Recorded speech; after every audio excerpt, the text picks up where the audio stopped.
이렇듯 패배한 선거를 되돌아보는 것은 선거 패배의 낙담을 새로운 희망으로 바꾸는 작업이어야 합니다. 대선 평가의 목적은 패배한 선거에서 배우기 위한 것입니다. 그리고 다음 대선을 준비해 나가는 것입니다. 평가 작업을 통해 지지자들에게 새로운 희망을 줄 수 있어야 합니다. 비지지자들에겐 기대와 신뢰를 높이기 위한 노력입니다. 한마디로 다시 희망 만들기가 선거를 평가하는 목적입니다. 그런데 민주당의 대선 평가는 정반대로 갔습니다. 패배에 대한 책임 묻기가 목적이었습니다. 함께한 사람들에게 상처를 주고 무안하게 하고 떠나게 만들었습니다. 국민들이 희망을 가질 수 없게 했습니다. 민주당의 등을 돌리게 만들었습니다. 책임론을 둘러싼 갈등과 공방으로 국민들에게 볼썽사나운 모습만 보여주고 말았습니다. 문제는 이런 민주당의 이런 행태가 선거 때마다 되풀이되는 것입니다. 선거에서 패배할 때마다 패배에서 근본 원인을 찾는 것이 아니라 지도부에게 책임을 물어 속죄양으로 삼았습니다. 그러다 보니 열린우리당 때부터 헤아리면 지금까지 민주당의 지도부 교체 횟수가 무려 25회에 이릅니다. 이명박 정부 기간만 놓고 봐도 무려 11회에 달합니다. 그러니 수없이 패배하고 수없이 반성해도 발전이 없습니다. 근본 원인을 성찰하지 않고 늘 속죄양을 만들어 위기를 넘겨왔기 때문입니다. 또 당내에서 큰 지도자를 만들기가 어렵습니다. 지도부만 맡았다 하면 얼마 가지 못해 흠집이 나버리기 때문입니다. 국민들 눈에도 안정감이 없어 보이니 수권 정당으로 신뢰받지 못합니다. 그것이 민주당의 빼본 현실이 아닌가 생각합니다. 지난 대선을 평가하는 우리의 자세는 감사와 위로, 그리고 성찰과 대안 마련이어야 합니다. 당 안팎을 막론하고 함께한 모두에게 감사와 위로를 드리는 것이 출발입니다. 그래야 패배했어도 함께했던 것에 보람을 가지고 다음을 기약할 수 있습니다. 그리고 그 위에서 패배의 원인을 성찰하고 대안을 제시해야 합니다. 그리하여 이길 수도 있었던 선거를 이기지 못한 평소의 역량 부족을 성찰하고 대안을 찾아 다시 희망을 세워야 합니다. 2013년 발행된 문재인 대통령님의 저서 1219 끝이 시작이다 일부 폐허에서 피어나는 희망 62, 63페이지에서 인용했습니다. 안녕하십니까, 호구맨입니다. 보궐선거 후 초선들의 남탓, 중진들의 당원 겁밥 등등 당원들 뒷목 잡게 만드는 일들이 여러 일어났습니다. 참여정부 시절부터 이명박근혜 시절까지 민주당을 아시는 분들이라면은 그다지 낯선 광경은 아니었을 것 같습니다. 권리당원들의 분노는 아주 그야말로 하늘 높은 줄 모르고 치솟았고, 저 또한 그랬습니다. 그랬습니다만은, 홍영표 의원의 당대표 출마문, 그리고 자가격리를 끝내고 돌아오신 이낙연 대표의 말씀이 아주 큰 위안이 되기도 했습니다. 그리고 그 기간 동안 SNS가 없다는 기사까지 나온 이재명이지만, 그동안 잠잠했을 리는 없었죠. 즉, 간접적으로 여전히 치졸한 행보를 이어가고 있습니다. 본 내용에 들어가기에 앞서서 후원해주신 분들께 감사의 말씀 드립니다. 팟빵을 통해서 오면도도님 후원해주셨습니다. 청취자 성원 늘 감사합니다. 이재명 지지를 공개선언했던 방송인 김용민의 최근 이낙연 대표를 향한 비난이 갈수록 수위를 높여가고 있습니다. 보궐선거가 끝난 지 이틀 뒤인 4월 9일 페이스북을 통해서 선거 몰패의 책임은 이낙엽, 이거 이낙연 대표 이름 가지고 집단에는 이걸 솔직히 이건 좀 너무 초딩스러워가지고 이낙연 대표를 매칭을 하는 거죠. 선거 몰패의 총책임은 이낙엽이라며 이재명 지지하니까 자기가 이낙연 대표 욕하는 거 아니냐는 그런 지적들에 그게 이제 뭐 선우가 바뀐 거다 뭐 이렇게 얘기를 하고 있습니다. 이낙연 대표의 낮고 한심한 정치가 이재명을 더욱 단단히 지지하게 만든 것이라고 주장을 하는데요. 선우가 안 바뀐 것 같은데요. 김영민 씨는 제가 기억하기로는 지난 대선 때 이미 이재명 지지한다고 공개적으로 말했던 바가 있습니다. 그때는 이낙연 대표는 뭐 아예 거론되지도 않는 그런 사람이었는데 무슨 선우가 바뀐 것 같은데. 뭐 아무튼 이거 뭐 구질구질하게 아주 더러운 말들을 적어놨는데 이거 다 읽어드리면 제 입만 더러워지고 또 들으시는 청취자분들 귀만 더러워질 것 같으니까 뭐 상세하게 소개는 안 드리겠습니다만은 아무튼 뭐 이런저런 악담을 많이 퍼부었다. 그리고 이제 그런 악담 끝에 자신이 이제 이낙연 대표의 최대 안티가 되겠다라고 또 선언을 했습니다. 그리고 이제 이날 페이스북 글 이후로도 계속 원색적인 비난들이 이어지고 있습니다. 근데 김영민의 이런 원색적인 비난이 과연 이재명에게 도움이 될까? 저는 문득 그런 생각이 들었습니다. 2012년 총선에서 김영민은 과거 이제 인터넷 방송에서 내뱉은 막말들의 발목이 잡혀 낙마한 적이 있죠.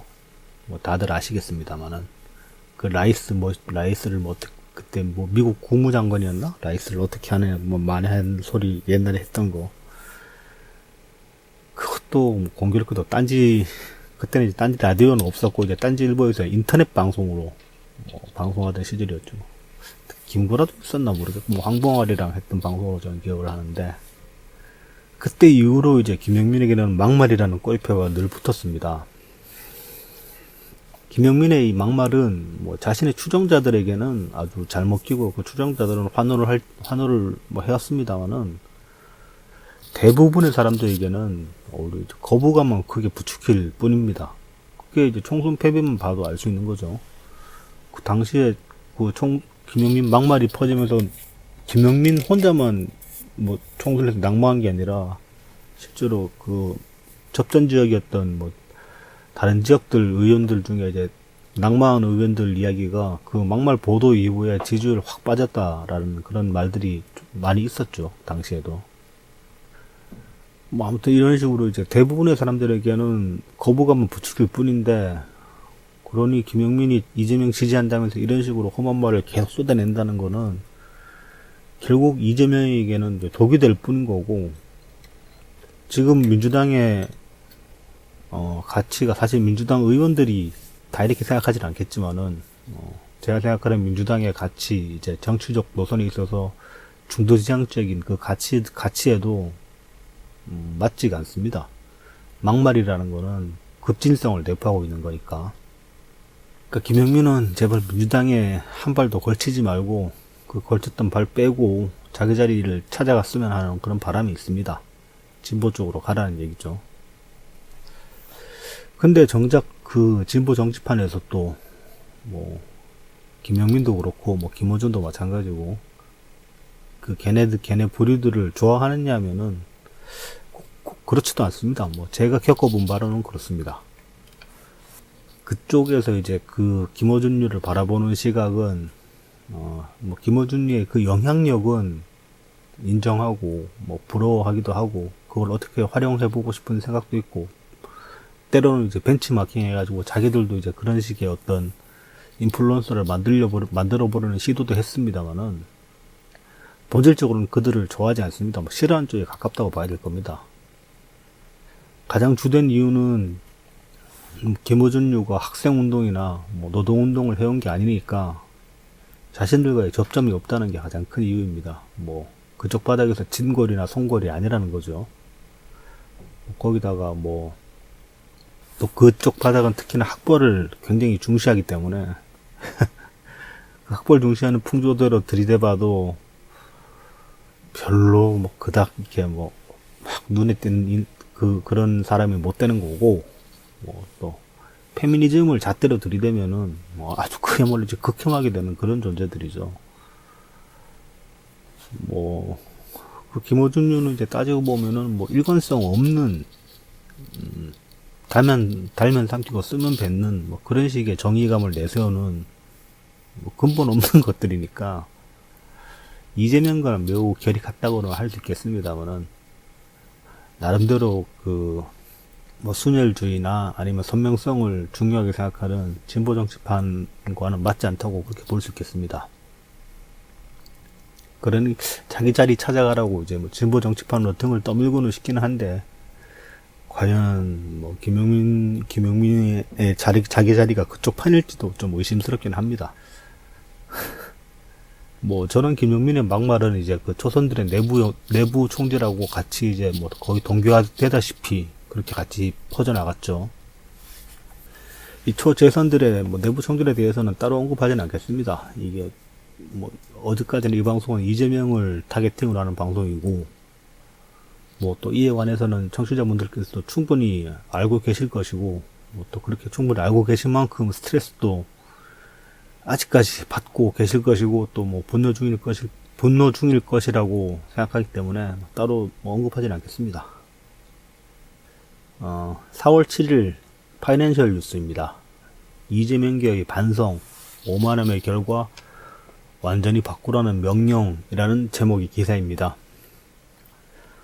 친문 세력을 중심으로 운영됐던 민주당이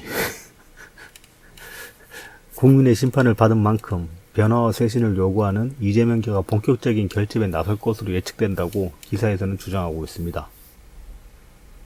뭐 친문 세력을 중심으로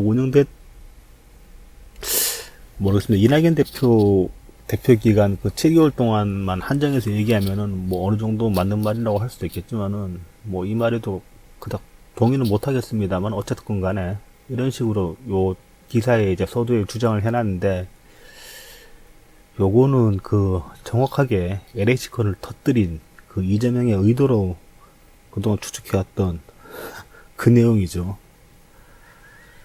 요 기사에 거론된 이재명계는 정성우, 김병욱, 임종성, 이규민입니다. 뭐 또 이 사람들이 하는 말도 뭐 구구절절 다 제가 이렇게 뭐 말씀드릴 필요는 없을 것 같습니다. 반성, 성찰, 오만, 민심 이런 키워드로 이제 말을 늘어놓고 있는데, 이거 선거 패배 후에 늘상 해오던 전형적인 클리셰입니다. 네, 뭐 다들 아시겠습니다. 요 주제를 가지고 이렇게 선거 패배 후에 말을 만들어 보라고 하면은 그냥 문장 하나 쭉 쓰면은 그게 어느 의원이 했던 말이 될 정도로 맨날 해오던 소리라 가지고 뭐 따로 이거 뭐 이야기할 필요는 없을 것 같고, 다만 이제 이규민은 부동산 문제를 지적해 왔는데, 서울시장 당선 이후에 지금 오세훈의 행보를 통해서도 알 수 있듯이 부동산은 오르든 뭐 내리든 항상 여론은 부정적입니다.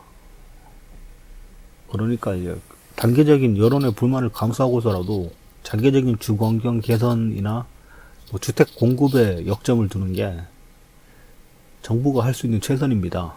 저는 그렇게 생각합니다. 뭐 그리고 문재인 정부는 그런 식으로 해오고 있고, 하지만 늘 부정적인 여론은 언제든 불만 붙이면 폭발할 준비가 되어 있는 폭탄 같은 그런 존재이고, 이재명 측근 변호사들이 폭로한 LH 건은 그 폭탄에 심지어 불을 붙인 그런 행위가 되는 거죠. 이규민의 이 부동산 문제 지적은 뭐 LH 건 폭로로 반정부 여론을 일으키고 그에 편성하겠다는 이재명 측의 이제 의도를 숨기지 못한 그런 발언이라고 생각합니다. 이 기사에 따르면 이재명은 준엄한 결과를 마음 깊이 새기겠다.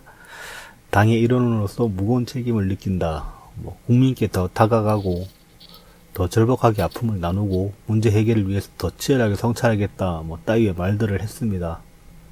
뭐 이것도 역시나 선거 패배 후에 항상 해오던 뭐 클리셰입니다만은, 뭐 이게 틀린 말은 아니죠. 아니고 뭐 얼마나 진정성이 있느냐, 그게 참 중요할 텐데요. 뭐 이 국민께 더 다가가서 더 절박하게 아픔을 나누겠다던 이재명은 요날 이후에 12일간 SNS 활동이 없었습니다. SNS 활동 없다는 것도 기사로 난 적이 있죠. 그러다가 이제 20일날 기사가 하나 나왔는데, 이재명 강성당원 논란에 1000명 차단하면 된다. 민생 강조하며 공식 행보 재가동이라는 뭐 제목의 경향 기사입니다. 요것도 비슷한 헤드라인으로 여러 언론사에서 기사가 나왔습니다. 이재명은 이날 서울 여의도 글래드 호텔에서 열린 청소, 경비 등 취약 노동자 휴게시설 개선 정책 토론회에 참석한 후 기자들과 만나 민주당 강성당원 논란에 대해 과잉 대표는 측면이 있고 과잉 반응하는 측면도 있다. 민주당 당원이 80만 명, 일반 당원이 300만 명에 달한다고 하는데 강성당원이 그 중에 몇 명이나 되겠는가? 들은 바로는 SNS 계정 1000개를 차단하면 된다고 한다. 따위의 말을 했습니다. 1000명이 과잉 대표된 측면, 일단 1000명인지도 의심스럽지만은 1000명, 과잉 대표된 1000명 이야기를 하는데 꼴랑 한두 명 그 이재명 본인한테 우호적인 리플 끌어와가지고는 이걸 여론인 양 떠들어댄 적이 한두 번이 아닌데 한 명 가지고도 그러면서 1000명은 아무것도 아닙니까?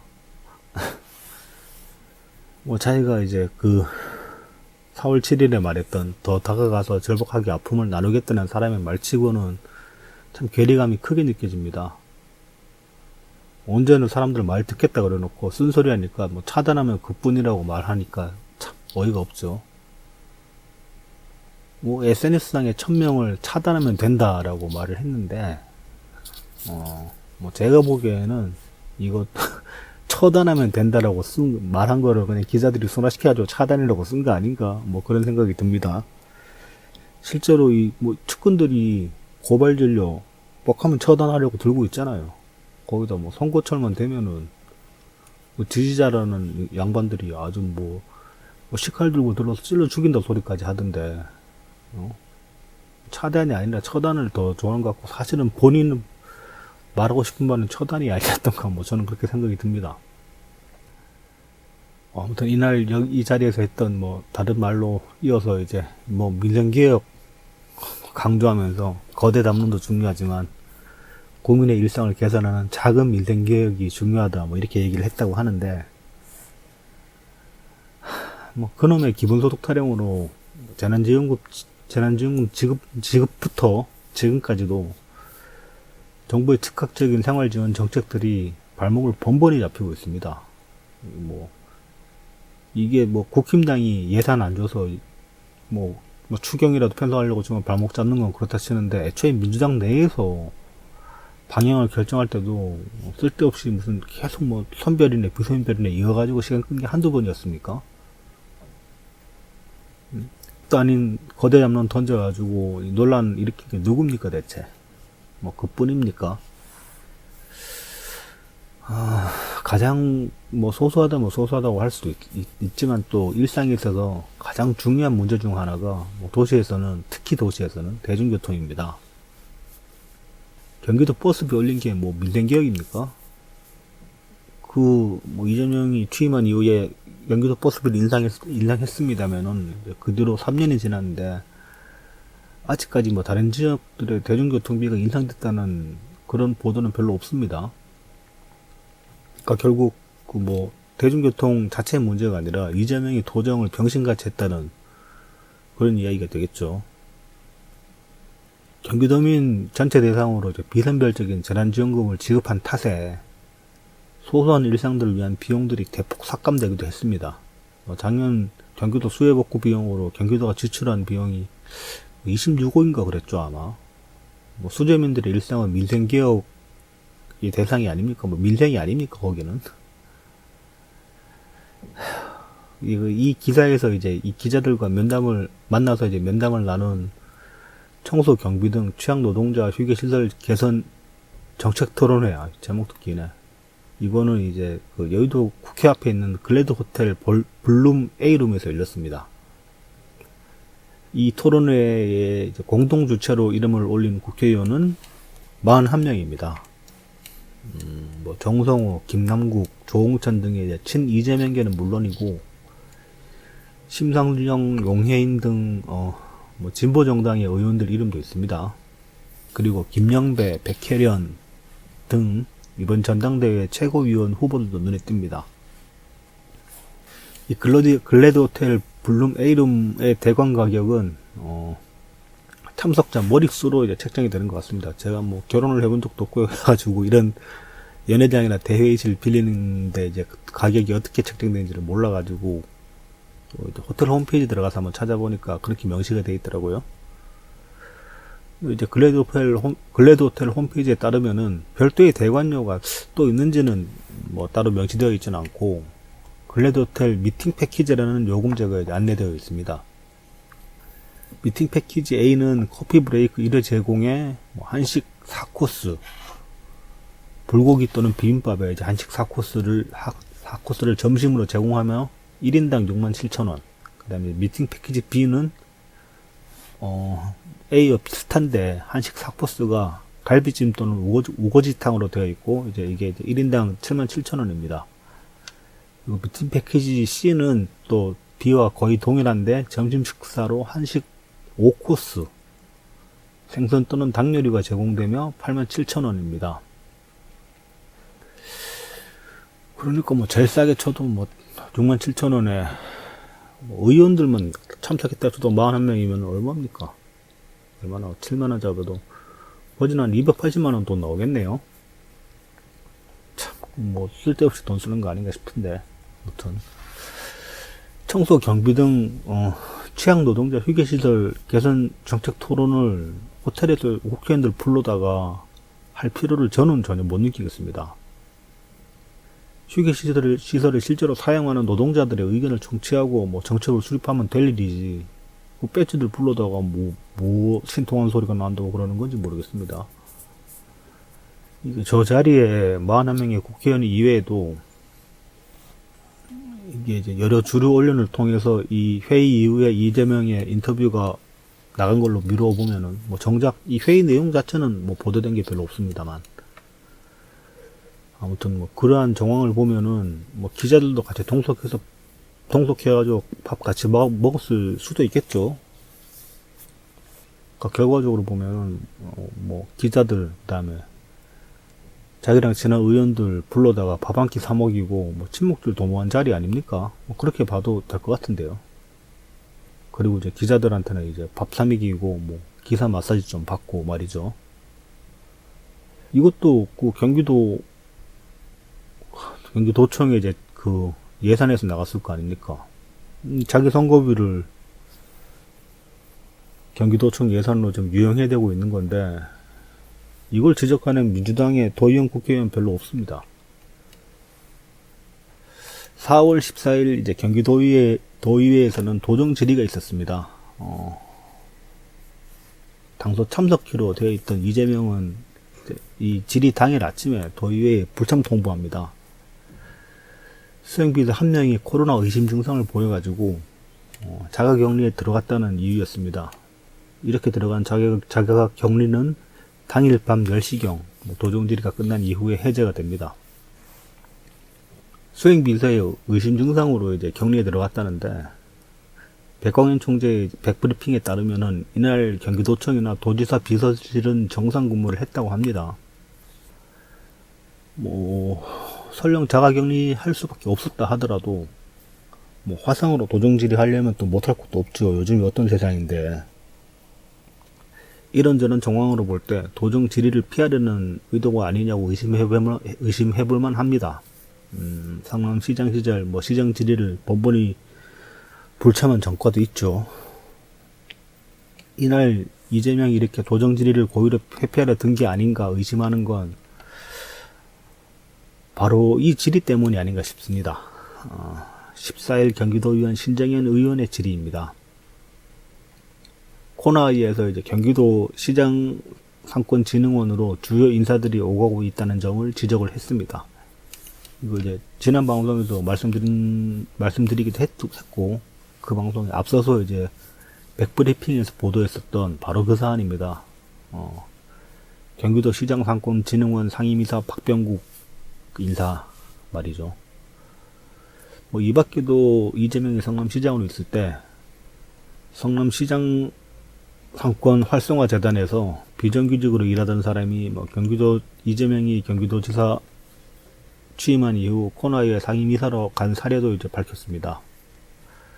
이러한 사례들을 근거로 도민의 세금을 집행하고 관리하는 기관인 경기도 시장상권진흥원과 이를 위탁받아 운영하는 사실상 영유업체인 주식회사 코나이가 한 식구인데 이게 뭐 제대로 된 견제와 감독, 통제가 가능한지 의문이다라고 이제 신정현 의원이 지적을 했습니다.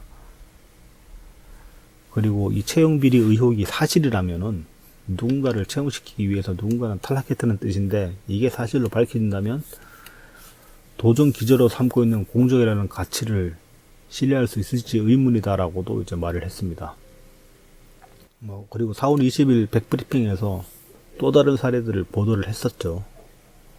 경기도 체육회에 자신의 측근을 낙하산으로 꽂기 위해서 이제 정년 제한까지 없애가면서 낙하산으로 꽂았다고 하죠. 그리고 그 이후에 이제 체육진흥법의 개정으로 체육회장을 도지사가 겸직할 수 없게 되어 이제 투표를 통해서 선출을 하게 됐는데, 이재명 측의 인사가 아닌 사람이 회장으로 선출되니까 그 이후에 경기도는 체육회에 대해 이제 예산 지급을 과거와 다르게 뭐 쪼개서 준다든지, 뭐 각종 행정 감사를 이례적으로 실시한다든지, 체육회 관리 소관이었던 체육회관 건물을 뭐 경기주택공사 소관으로 이관시키는 등의 압력을 행사 중이라고 합니다.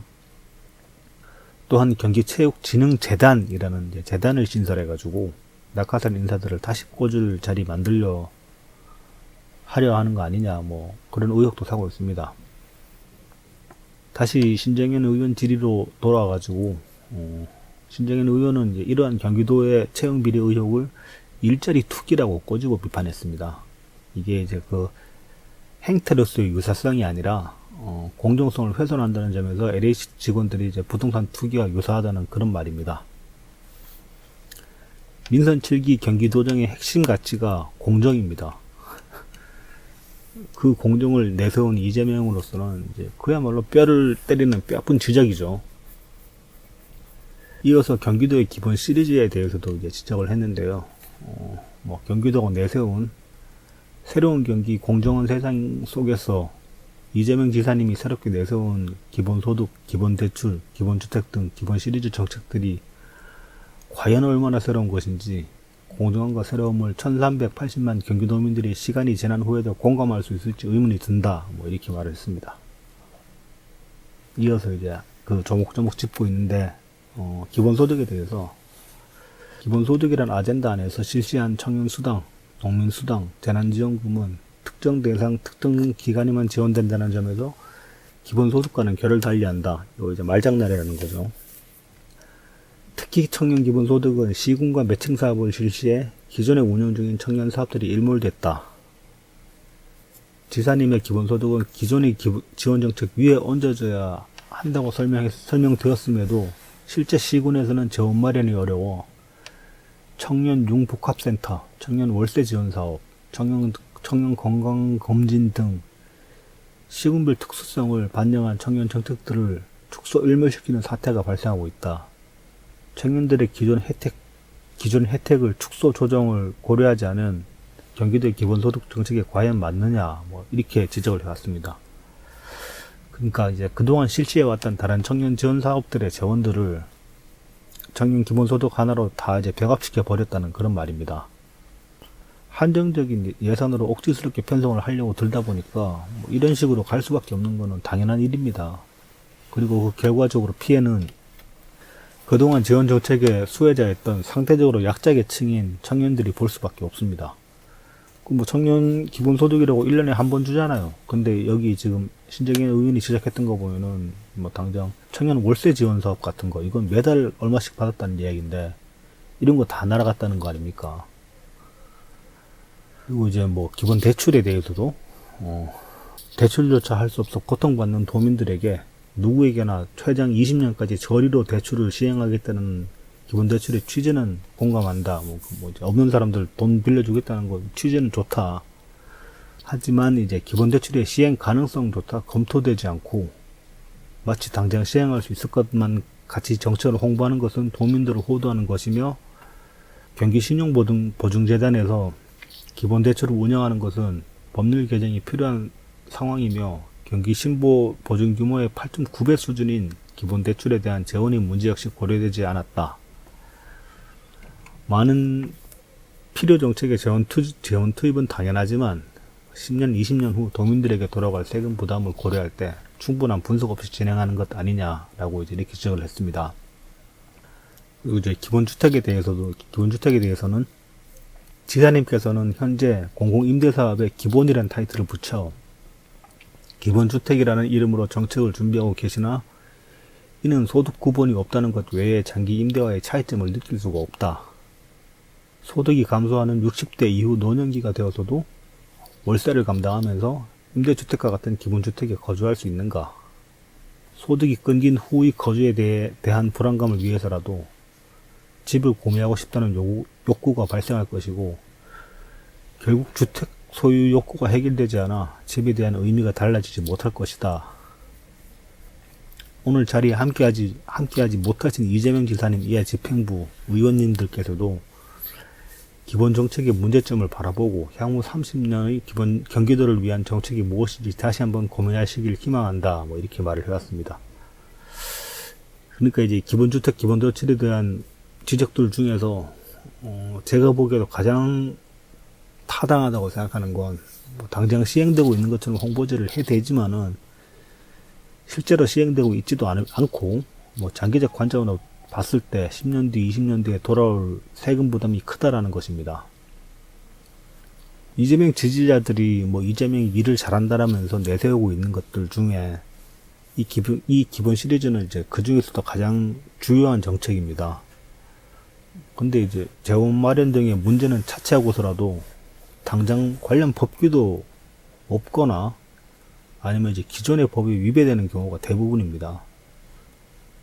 그러니까 시행할 근거도 없고 시행을 해버리면 그게 위법이 된다는 거죠. 이건 중앙의 시정 조치가 당연히 내려올 것이고, 그게 아니더라도 가처분 신청 걸면은 바로 제동이 걸릴 만한 그런 일들입니다. 권한도 없는 자기가 할 수도 없는 일들을 자기가 하겠다고 아니면 이미 해냈다고 홍보지를 계속해오고 있는 거죠.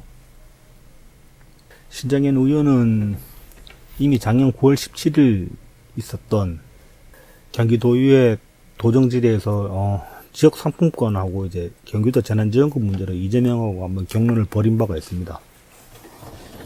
한번 맞아본 트라우마 때문에 없던 병까지 생겨가지고 자가격리를 했는지 모르겠습니다.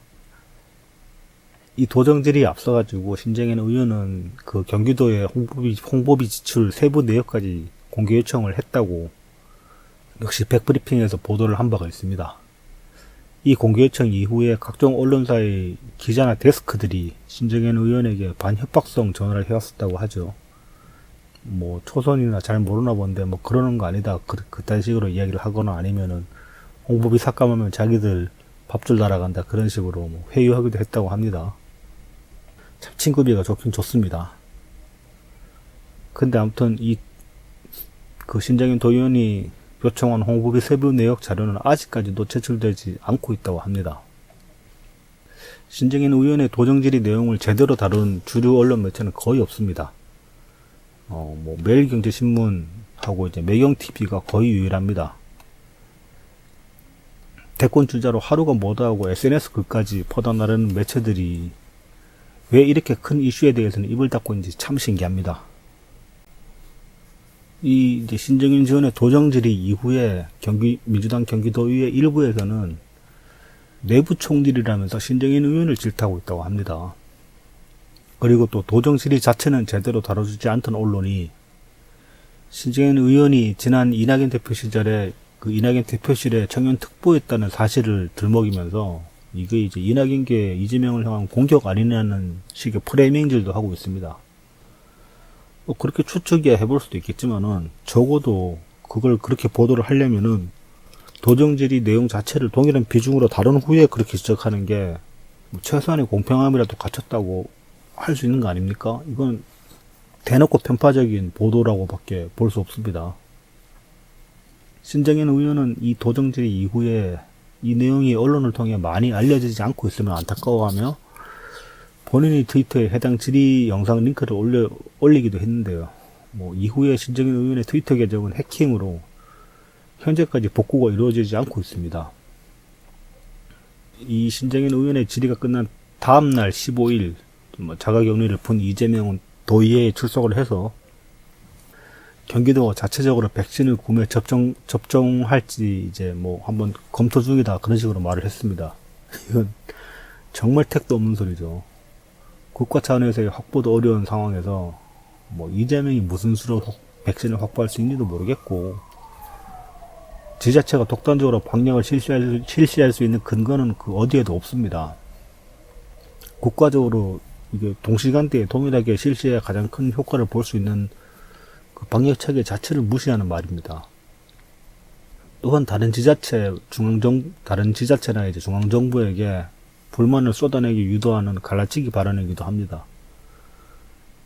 이게 참 뭐 생각이 없는 건지 아니면은 완전 비열함이 몸에 배어 있다 보니까 뭔 소리를 해도 비열하게 하는 건지 참 모르겠습니다. 4월 20일 백브리핑에서 백광원 총재는 이재명이 언론과 인플루언서들을 포섭해대고 있다는 이야기를 했습니다. 그러한 사실들을 접하고 있으면 뭘 할 수 있을지 뭐 걱정이 많이 든다 그런 말들을 했습니다. 백 총재만 그렇겠습니까?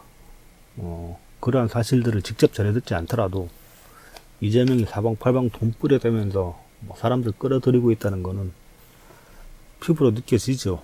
뭐 다들 그러실 거라고 생각합니다. 그리고 이제 그런 느낌이 들면은 뭐 이제 무력감이 들 수도 있을 겁니다. 다음 주에 있을 그 민주당의 전당대회에 당대표로 출마한 송영길은 뭐 자신이 당대표가 되면은 뭐 자기의 이제 외교 역량을 총동원해서 자신이 직접 백신 수급에 나서겠다고 그렇게 말을 했습니다. 이것도 참 어이가 없는 소리죠. 뭐 여당 대표가 무슨 백신 수급을 어떻게 한다는 건지도 참 모르겠고 국가적 차원에서 지금 뭐 거의 전쟁 수준으로 국가들끼리 치고받고 있는데 말이죠. 설령 그럴 만한 능력이 있다고 해도 뭐 그거는 이제 드러내서 말할 만한 성질의 거는 아니라고 보거든요. 저는 뭐 설령 정말 자기 능력으로 백신을 구할 수 있고 구했다고 쳐도 그건 이제 뭐 정부가 한 일처럼 그렇게 덮어지는 게 맞죠. 이거 이제 정부가 무능하다고 규정짓고 그에 비해서 자신이 유능하다고 어필하는 것밖에 안 되는 겁니다. 결과적으로는 이거는 이제 그 정부를 낮추고 자신을 높이려는 그 의도 면에서는 이재명의 경기도 독자 백신 접종 소리와 아주 비슷하다고 볼 수 있습니다. 또 이제 뭐 청년 세대의 이제 주택 문제 해결을 위해서 주택담보대출의 LTV, DTI 제한을 청년 세대들이 한 해 90%까지 낮추겠다고도 뭐 말을 했는데 이거 그야말로 나라 말아먹는 소리고 기본대출이랑 뭐 거의 괴를 같이 하는 그런 소리라고 할 수 있습니다. 이번 전당대회는 결과적으로 뭐 누가 민주당의 대선 후보가 될 것인가, 문재인 정부를 개성할 것인가 부정할 것인가, 나아가서 뭐 국가의 흥망까지 걸린 이게 이제 뭐 단순히 민주당의 당대표 자리를 놓고 벌이는 전당대회 이상의 성격을 가진다고 저는 생각을 합니다. 그러니 뭐 누가 적합한지 그 옥석을 아주 정말 잘 가려야 될 겁니다. 그리고 이제 앞서 뭐 무력감이 들 수도 있지 않겠나라고 저도 말씀을 드렸습니다만은 그렇다고 손 놓고 있을 수는 없고 여기서부터 차근차근 해 나가야 되겠죠. 지난주에도 비슷한 말씀을 드렸던 것 같은데 손 놓고 있기에는 지금이 너무 중요한 시간들 아니겠습니까? 뭐 쉽지 않은 시절이긴 합니다만은 다들 기운을 내야겠습니다. 이게 그 원고를 작성해 놓고 나니까 원고가 좀 앞뒤 쓰려고 꼬여가지고 방송하는데 좀 버벅거림이 있었습니다. 이거 파일 오류가 난 것 같은데 네, 죄송합니다. 끝까지 청취해 주셔서 감사합니다. 뭐 다음 방송으로 다시 찾아뵙겠습니다. 늘 건강하세요.